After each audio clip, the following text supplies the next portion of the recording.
So the verse says, he had to be made like us to fulfill our side of the agreement. Somebody in the lineage of Abraham, down through Moses, and then through David, had to be the champion, had to be the Savior, had to be the high priest. See, the story of a champion is someone who goes out and represents the whole group. You find it most clearly in Samuel 17. It's when all of Israel was afraid of this giant of a man named Goliath. Just like the verse says, they were enslaved by fear of death. All of Israel wouldn't approach him. So many feet tall, been killing men his whole life. And he stands out on behalf of the whole kingdom of the Philistines, as the story goes. The kingdom of Philistia and Israel were at battle in a valley, but not fighting. They're at arms. They're standing in a cold war. And what happens is their champion, their best, their strongest, their warrior comes out named Goliath. And what he says, what was ancient custom, I will fight your best, you will fight my best, we will represent our opposing armies.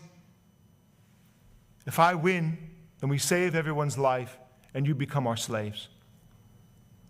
And no one would fight him. And David, not because of David, but because of the covenant God made with Abraham. David is of the lineage of Jesus. That David comes out with a slingshot, knocks him out with a stone, and chops his head off with a sword. The champion, the hero. He had to be. David had to kill him. If David died, well, then Jesus wouldn't have came. Jesus is a son of David as far as the lineage goes. Crushing death. That's why the text says particularly about the fear of death. He had the power of death, that is the devil. And he delivered those who, through fear of death, were subject to lifelong slavery. Just like Moses was the champion of Israel. And did what? Redeemed Israel from fear of slavery, which was death. On behalf of the whole institution, the whole group of people.